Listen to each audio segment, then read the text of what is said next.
শারদীয় দুর্গাপূজা উপলক্ষে ভারতের রপ্তানির উদ্দেশ্যে ৮০০ কেজি ইলিশ বোঝাই দুটি ট্রাক যশোরের বেনাপোল স্থলবন্দরে অপেক্ষায় আছে। সেখানে বাণিজ্য ও মৎস্য মন্ত্রণালয়ের অনুমোদনের কাগজপত্র যাচাই বাছাইয়ের পর ভারতে প্রবেশ করবে গাড়িগুলো। বিষয়টি নিশ্চিত করেছেন বেনাপোল স্থলবন্দরের উপপরিচালক রাশেদুল সজীব নাজির।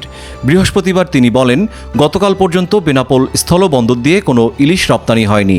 তবে এই স্থলবন্দর দিয়ে ২,৪০০ টনের বেশি ইলিশ রপ্তানির অনুমোদন আছে। আজ থেকে ইলিশ রপ্তানি হওয়ার সম্ভাবনা আছে। অন্য বছরের মতো এবারও যশোরের বেনাপোল স্থলবন্দর দিয়ে ভারতে ইলিশ রপ্তানির কার্যক্রম শুরু হয়েছে। চলতি বছরের প্রথম চালানে ৮০০ কেজি ইলিশ রপ্তানি করছে ঢাকার সাজ্জাদ এন্টারপ্রাইজ ও স্বর্ণালী এন্টারপ্রাইজ।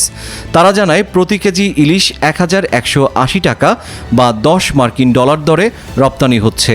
বেনাপোল স্থলবন্দর ও কাস্টমস সূত্রে জানা গেছে, দুটি রপ্তানিকারক প্রতিষ্ঠান প্রথম চালানে ৮ টন ইলিশ রপ্তানি করছে।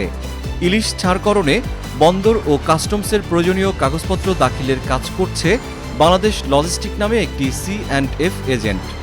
বাংলাদেশ লজিস্টিকের প্রতিনিধি সাইফুল ইসলাম বলেন, আমরা প্রয়োজনীয় কাগজপত্র দাখিল করেছি। আজ বেলা ১১টা পর্যন্ত রপ্তানি প্রক্রিয়া চলমান আছে। প্রতি কেজি ইলিশ $10 রপ্তানি হচ্ছে। ইলিশের আকারের বিষয়ে তিনি কিছু জানাতে পারেননি।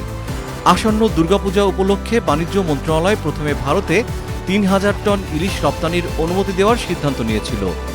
শেষ পর্যন্ত ২,৪২০ টন ইলিশ রপ্তানির অনুমতি দিয়েছে। এ অনুমতি দেওয়া হয়েছে ৪৯টি প্রতিষ্ঠানকে। এর মধ্যে ৪৮টি প্রতিষ্ঠান ৫০ টন করে ২,৪০০ টন আর একটি প্রতিষ্ঠান ২০ টন ইলিশ রপ্তানি করবে। গতকাল বুধবার বাণিজ্য মন্ত্রণালয়ের আওতাধীন সংস্থা আমদানি ও রপ্তানি নিয়ন্ত্রকের প্রধান নিয়ন্ত্রককে চিঠি দিয়ে এই তথ্য জানানো হয়। আগামী ১৩ অক্টোবরের মধ্যে এসব ইলিশ রপ্তানি শেষ করার বিষয়ে বাণিজ্য মন্ত্রণালয়ের নির্দেশনা আছে।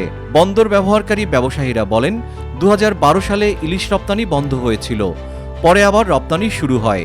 তবে বিশেষ বিবেচনায় শুধু দুর্গাপূজা উপলক্ষে ইলিশ রপ্তানি হয়।